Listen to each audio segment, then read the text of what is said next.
Ladies and gentlemen, sit back, relax. I am Podcast Papi, and you are tuned into a brand new episode of Quarter Life Crisis, starting right now.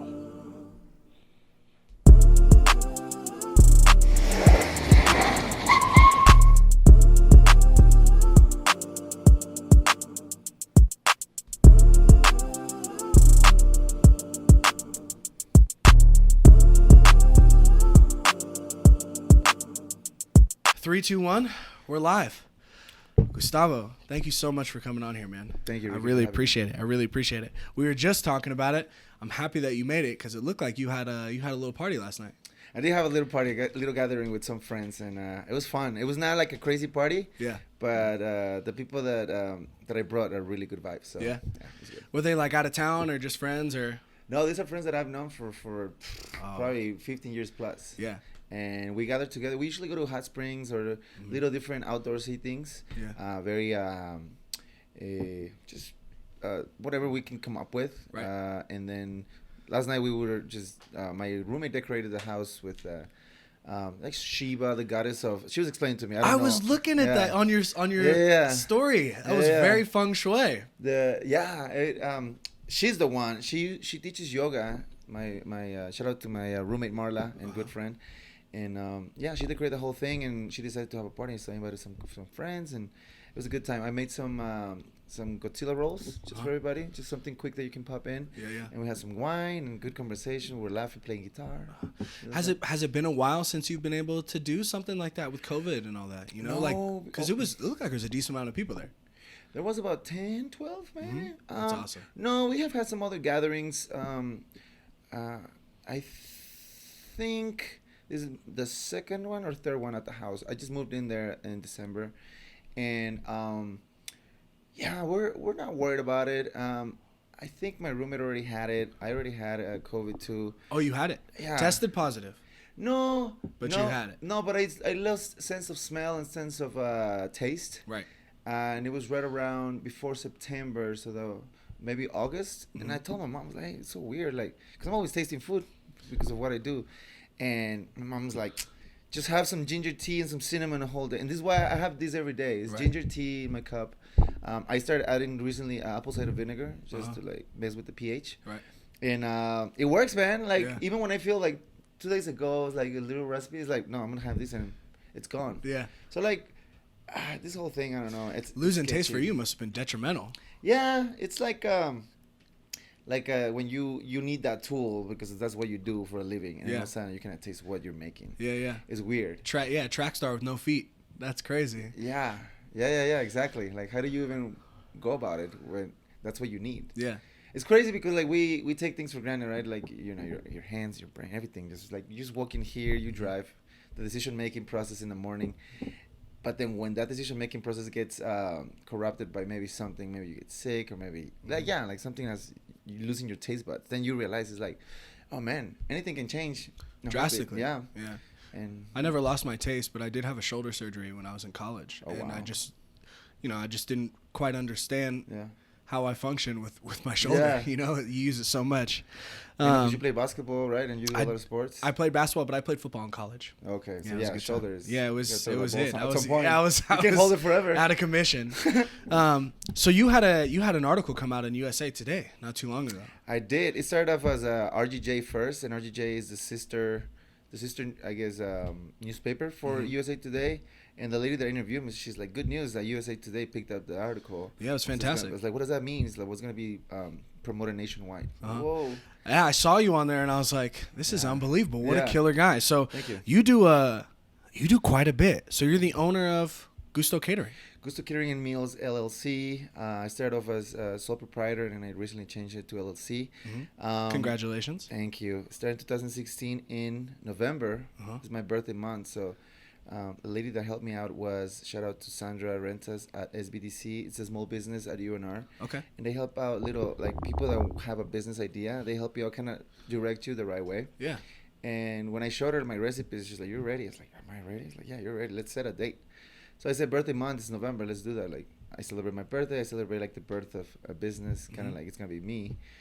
So yeah, I've been doing it since 2016, and it's going really well. A lot of good response from people. I just booked a party before I came here. Really? Which is cool. Congratulations. Yeah. Thank you. And then I manage 6 restaurants for the Squeezing chain during the week. It's breakfast. So Squeezing, you're talking the one that's right on North McCarran, right? Right here, Northwest. I go there all the time. Yeah. When I saw that, I was like, do you cook there? Do you cook at the location, or you just manage them? I have because when I first took over, we were short on a lot of people, so I had to learn the menu really quick and help out as much as I could. Now the team is set. Some restaurants are like anything. It's very volatile. You get a lot of turnover with employees, but now the teams are set. I barely have to. Maybe once or twice a week, I go either to Carson or Sparks. Right. And then I mainly manage like on my computer. I like make sure things are flowing, recipes, specials, vegan specials, all these things that they. Do you build the recipes? I build some recipes. Most of the recipes when they brought me over in September, they already had their main staples, the ones that they've had for years, and then I created some marinades for the meats. I wanted more flavor out of what I was seeing. Making sure that things taste good, quality control, temperature control, the things are coming out right? So when you go pay that dish, you make sure that that's worth what you paid for. Right. How did you get linked up? Were you a chef first at Squeeze In, or did you immediately come in and kind of take over and start managing all the locations?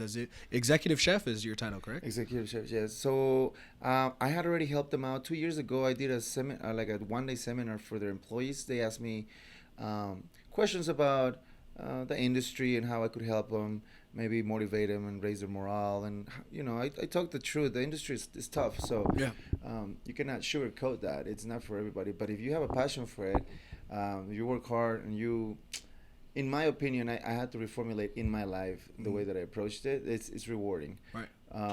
And so I gave them some talk, some truth, and 2 years later, last year, that's when they're like, hey, we need an executive chef. Things are kind of, a little on the rough. Corona had hit. Everybody was hurting. So you took over as executive chef during Corona? Mm-hmm. September. That's a trying time, yeah? That's a trying time. And I also helped open up a business for a friend of mine, Marco from Ana's Taqueria down here. He opened up his own thing on Wells. So I helped him open up a business during quarantine too. So I was already moving around. I was very active, man. I didn't want Corona to hit me or to get into my mind. So I was doing the videos for the kids. I was helping with Big Brothers Big Sisters, also doing some other videos. Just keeping my mind busy. I was going through a rough patch in a relationship too. Yeah. So I wanted to just do what I do best and do what I love, so that I could stay busy and forget about it. And always food has been my therapy and my reward at the same time. Yeah, it's obviously something that you love, because it sounds like food has been something that's been an intricate part of your life since you were a youngster. Since I was a kid, my mom would come home very, very late, man. And in Mexico, you would get out of school at around 2 or 3, and you walk for everything. Here everything's carb, but you work 20 blocks. What part of Mexico? It's on the coast. The city is called Tepic. The state is called Nayarit, and it's in Mexico. And it's kind of coastal. My city is 2 hours away, but let's say like you're in Reno and the coast is in Sacramento, so like 2 hours away. Everything. Not super bad. So yeah, I grew up learning how to cook at a very early age, because I was a very hyper kid and just wanted to do things, man. I always wanted to, but always very hungry. Right. So my mom would come home at 6 p.m. from just working, and I had to learn. My mom taught me some things like quesadillas and sandwiches, but then my cousin would also stop by. And I don't want to say steal food, but he would take advantage of a full fridge. Right. But at the same time, he would teach me, and he became.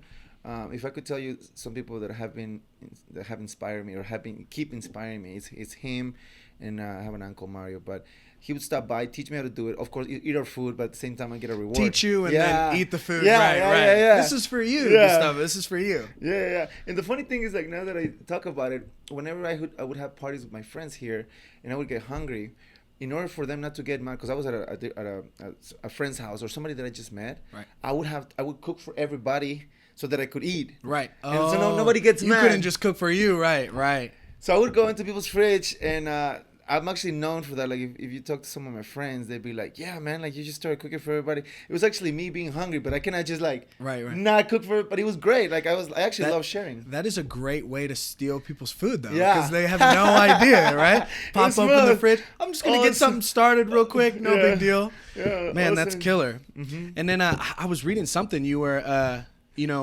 I've only been to Mexico on vacations, but. Mm-hmm. But you mentioned the hot dog stands.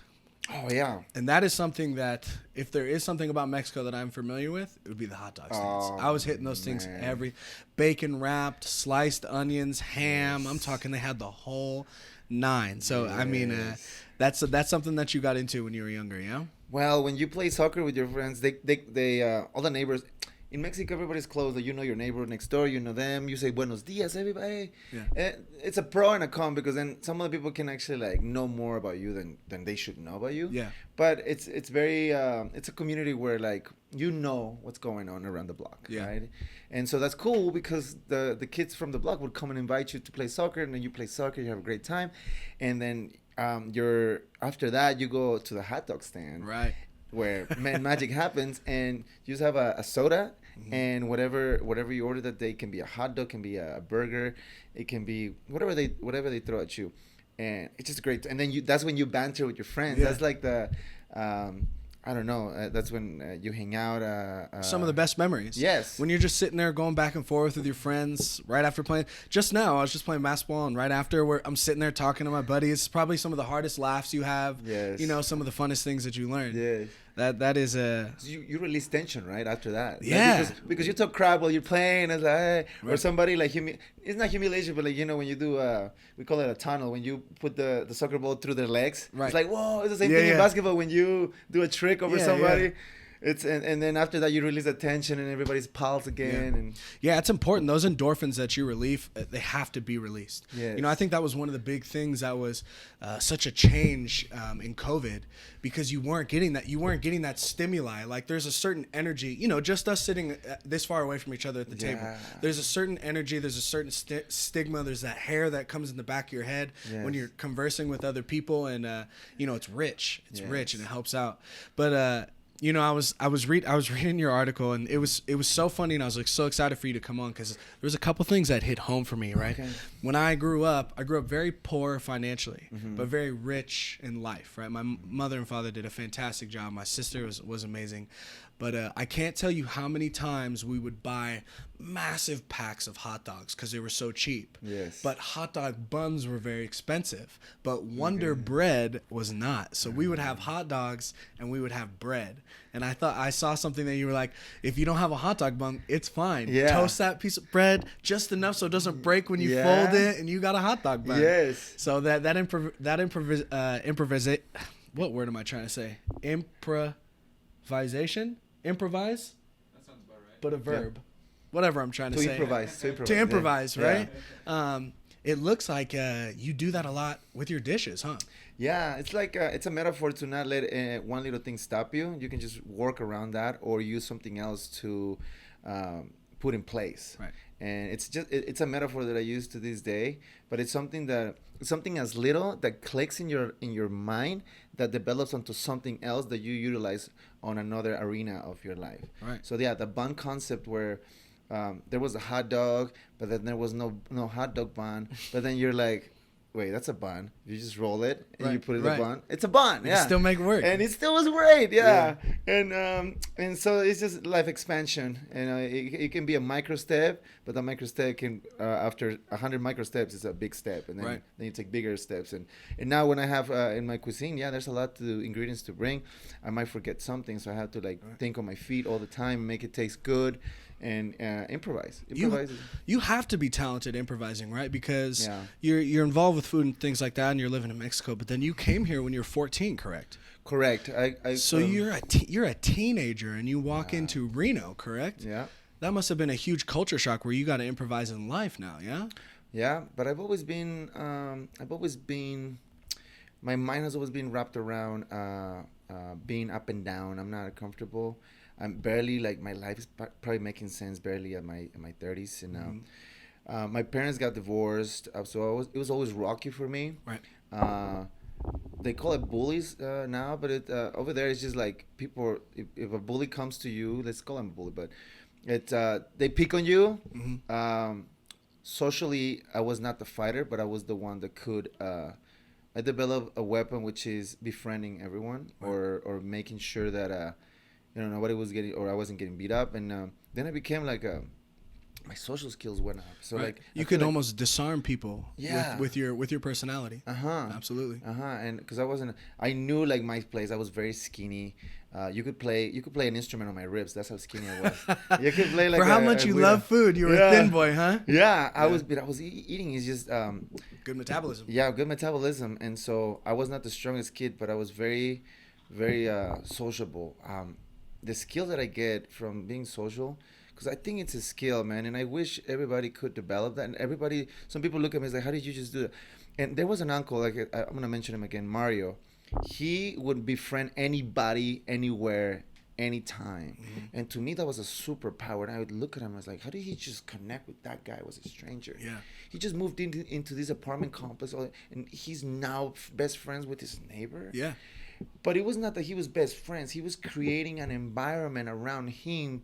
First, because he was safe. He's bringing his wife. He's making sure that everybody's in this certain frequency around him, that everybody's having a good time, that there's no threat. I'm here. And I realized that at an early age. And so, like, when I befriend somebody, I bring him to my frequency. My frequency is just like, let's have a good time. Let's talk. Let's chill. If you're having a bad time, I understand it. And sometimes I think it's like, I'm not... Like, don't come from judgment, but I understand that they might be going through something. Right. Just like we all did probably last year. Yeah. So I think I diverted from the question. But yeah, so... No, you're fine. Using networking is a weapon of success. Yeah. And you got to do that, especially when you're coming to an unfamiliar area. Right? You come in and you come to Reno and you're 14, obviously, you're first generation. And when you were 14, that's, I don't know how many years ago, but Reno was a completely different place, back then. So you've had to. So did you know any English when you came here? I actually, I was lucky that my parents did put me through some English, but I never liked it because I was like, I'll never use it. Right. I'll never use it. Right? Then boom. Yeah. I'll never use it. I remember the pronouns, you are, they are, we are. It's like, I'll never use that. Yeah. And then boom, here I am. Like, you don't know where life will take you. Yeah. So now, from now on, I take every lesson, anything that anybody can teach me, even kids, I take it and I apply it in my life. I apply maybe the innocent, one concept that I'm trying to understand, and I still cannot, is unlearning things, because sometimes we put so much in our minds and we stress over little things. Sometimes it's good to unlearn, but how do you unlearn things? I've been hearing that a lot. Yeah. And I want to get to the bottom of that. I had a conversation with someone about that. That's funny that you say that, unlearning. And I think it's just my personal opinion. I think unlearning something is very hard to do, almost impossible. But I think accepting the fact that you can be wrong can overlap that, right? You can have something that you've learned, that you've known, but not wrong in a negative way, right? But maybe not the best way to do something. But if you can accept that, you can change ways that you function, right? So then you don't lose that education that you had previously. You can just take a piece of it and then acquire it to new knowledge that you have, and you continue to snowball and grow your education and grow yourself. So, but it is tough to do, old habits die hard. Right? Old habits die very hard. Old habits to bring room for new habits. Yeah, absolutely. And it's a fill. And so as you go, you're also the first one in your family to graduate college, correct? Yes. Or to go to college. You went to TMCC. Yes. I went to TMCC, culinary arts. I was very dedicated in high school, but I wasn't the smartest. I've never been the smartest. Like I said, I've been a very hyper kid, so it's hard for me to sit down in front of a book and just read and actually like transmit what the knowledge of the book is to my brain. Right. I gotta be the doer. I do while I read. I be like the two-person guy. Like, I gotta do and read it so it can be implemented in my brain.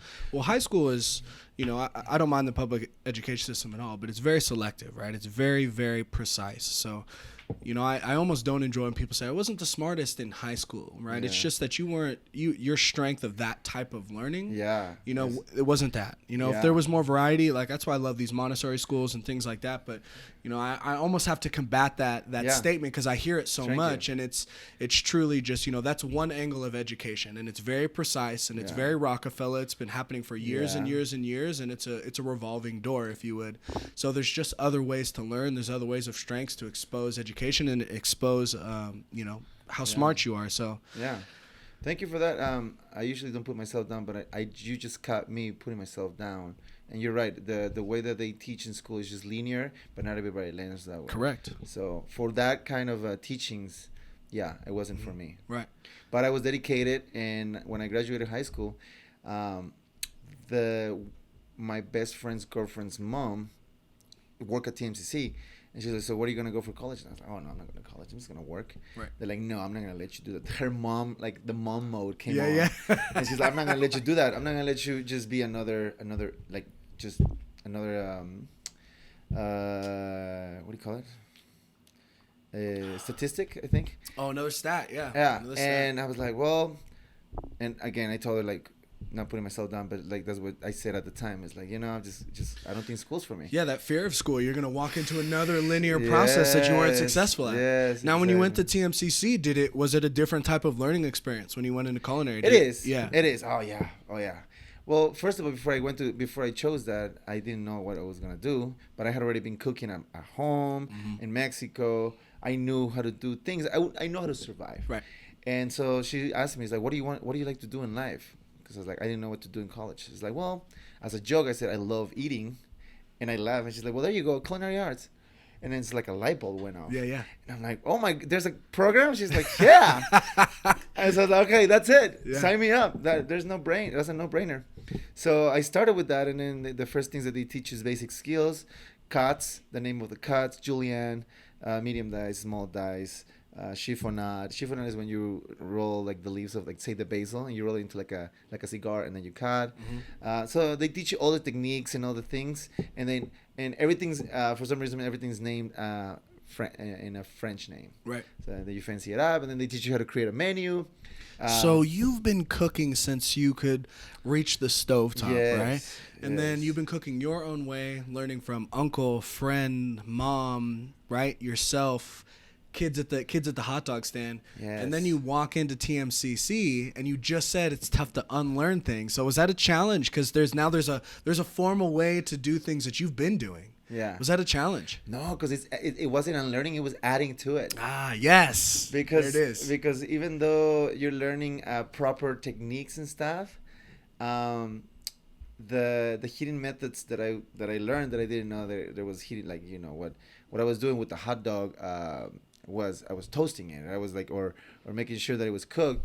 That's the same thing. You gotta make sure things are cooked all the way. But then now you learn how to cook a chicken properly so you don't get nobody sick, right? Right. Because a hot dog you can eat it raw. It's not raw, but now you can take it out the bag. Yeah. You do that with some chicken though. That can fuck you up. Exactly. So now you gotta go into those other more technical, like the chicken. You gotta make sure that it's cooked. Yeah. Especially when you serve it to others and yourself. Beef too. So it's more adding to the repertoire. My repertoire is very basic, and then now all these things, just the whole world opened up. Right.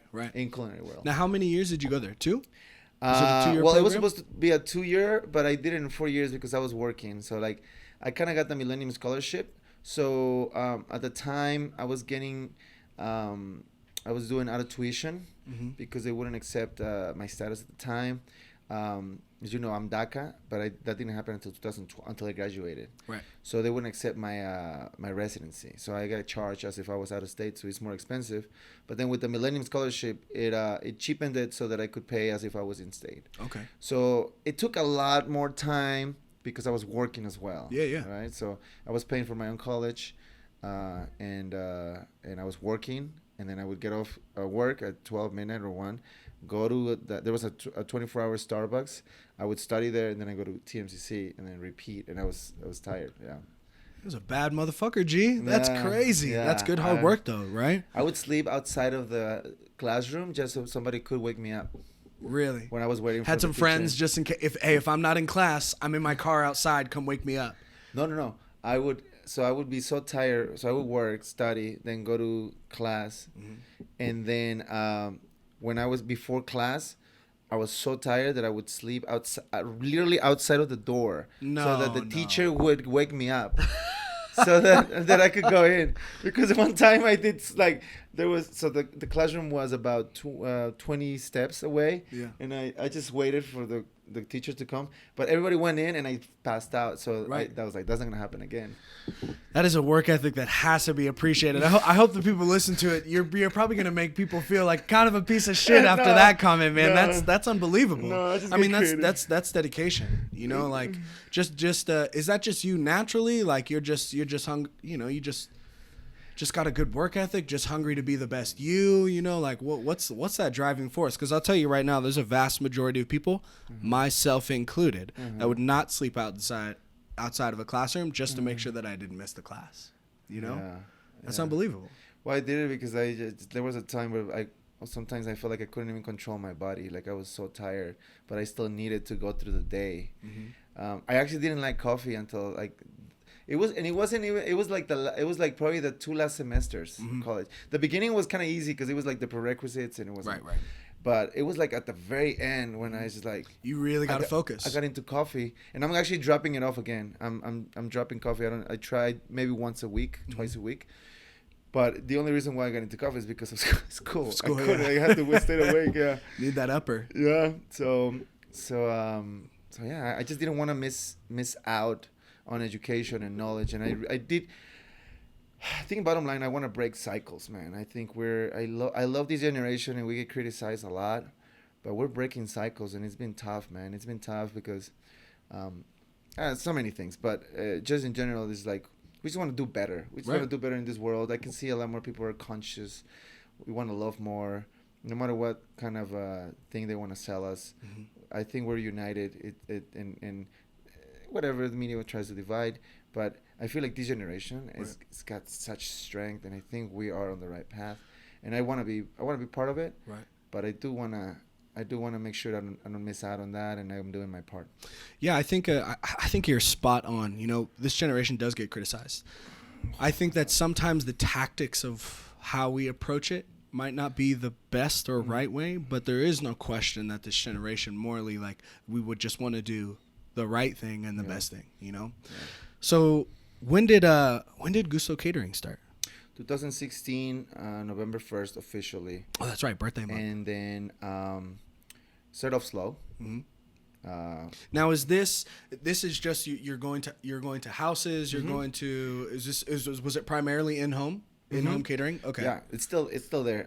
It's mainly I bring the restaurant to you. Right. So little by little, I would start getting my equipment and some chafers, and then like even my cousins, like, hey, I got some chafers, so come pick them up. And next thing you know, I'm using them, and I'm creating buffet lines for people. Sushi parties sell a lot. Like I partnered up with another friend of mine. His name is Tim Iveson. Shout out to him. He does paella parties. Great guy. He was another friend of mine that went to culinary school with me. Amazing dude. He's helped me out a lot. The best buys that I've gotten from him in the business world has been from him, probably. I was so interested in that. You do tons of seafood, but it seems like you bring a little like Mexican food spice to it. Yeah. What? Yeah, I've never even heard of that type of combination. Well, I also so my market here is very Latino, and a lot of sometimes the parties that I do, when I get super creative is at friends' parties when you're a little more comfortable, you have some room for air. Like here, like we're just chilling. This will be when I will be the most creative. When I'm at a client's house, I gotta be spot on, right? Like I gotta know my flavor profile. I gotta know what I'm doing, and I gotta present it to the best of my abilities. But when I get creative, and it's when I'm in my zone, with my friends, when I'm bantering and we're just chilling, and we may not have panko, but I have Italian crumbs, right? Let's do that. Quelic shooters usually have like ponds. This time one time we had a brunch with some friends, and I did a mimosa Quelic shooter, and then we ran out of the champagne, so then we did michelada Quelic shooter, because it was just like after do what you wanted. Yeah, there was no judgment. There was no judgment, and the flavors came out really good. Now, when you do that, do you find some of the dishes and the combinations that you do use when you go to someone that's not friends and you have to be dialed in? Like, do you find new varieties when you're just with your friends, just messing around, and then it stays on your menu? Yes. Oh yeah. That's it. Yeah, exactly. That's when the I think that's when the artist evolves, and then you just plaster on your canvas whenever you can. Yeah. So yeah. It definitely, there's a lot of things that stick.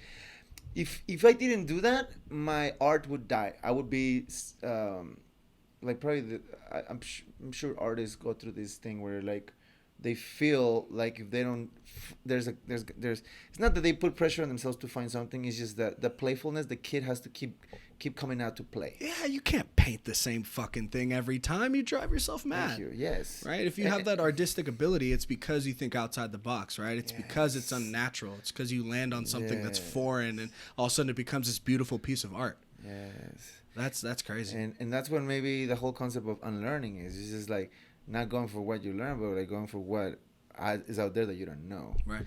And then you, otherwise you would die. The artist would die if it doesn't keep evolving, if it doesn't keep the fire going. Right. So yeah. So you have a Latina crowd, right, out here. Mainly Latino. Well, I have a Latino.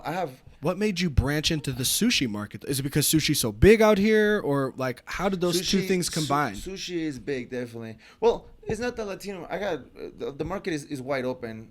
I've gotten hired by Microsoft. I've gotten hired by not Tesla specifically, but the guys that do the batteries for Tesla. The outside companies have hired me just to do cooking classes. But I know what the flavor profile is of the region mainly, and I gotta play with that. So I gotta, and I'm strong at that. That's my strength because I come from that region. Right. So it's easy to evolve within that. And what was the question? Oh, man, I don't know. I'm just sitting here listening to you, man. Yeah. So it's easy for me to just throw. The combination between sushi and and a lot of Asian flavors are transferable to the Latino flavors. Really?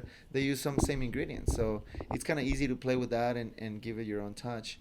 Still with the strong foundation of what it's supposed to be like Japanese influence. Yeah. Right. On top of that, I was looking at your Instagram. It is also, sushi especially, right? It's so visually appealing. Yeah. It's such beautiful dishes. Like I was looking at some of the spreads you had, and I was like, I mean, I could almost taste it looking at it. That must be a blast. You know what I'm gonna do one day? Do you have something? I'll drop by some sushi for you. That's what I'm talking about. We'll do a spread here. That's what I was waiting for. Yeah. I might have to have a little quarter life crisis party. We'll bring everybody in. We'll have you come tear it up. Yeah. That'd be a blast. Yeah. Oh man. So when you're what are some of the like the creative inspirations that you've had so far, like with when you're building these menus? Everything. It's not because it's not just sushi that I do. Like I said, I've done filet mignon, short ribs, just dishes with chicken roulade. It's just the flavor festival has to come into play, and then it's presentation. And I always go for a wow factor. You cannot. If I don't have the wow factor, then what am I doing? Like when you taste that, it's gotta be. Yeah, what sets you apart? Yes. Right? Yes. It's got to accentuate something. Doesn't have to overwhelm you, but it's got to accentuate something that is the essence of that dish. So yeah, I always go for that wow factor. Yeah. Now, pre-COVID, I think you were saying that Gusto Catering has really blown up since COVID started, correct? Yeah, more. It put me on a better arena. I feel like it's coming like I was listening to comedians, and they said that the people that were doing YouTube before COVID were kind of the forgotten ones, but now COVID has put them on a platform. Oh yeah. And I feel like the same way. I'm at a point where I'm competing, and I'm not saying competing directly with restaurants, but it's put me on a level right where you can compete with a restaurant and a storefront. Yes. And your customers supply the storefront for you. Yes, and I just come in. I do the menu. I do the shopping. I come prep it. I assemble, and then I throw the party for them. They don't have to worry about anything. So I bring the restaurant. Do you take over their kitchen? I take over their kitchen. You take it all over. It's a kitchen takeover. That's great. I'm gonna have to use it. It's a kitchen takeover. I used to say I bring the restaurant to you, but I love it's a kitchen takeover. Okay. Yeah, and I tell them it's like just enjoy your party because I even clean up for them. Right. So yeah. It's not cheap. It's definitely on the pricey side, but I include just you kicking back, chill. When I leave that kitchen, it's as if I wasn't even there. Right. Well, I mean, it should be. It should be.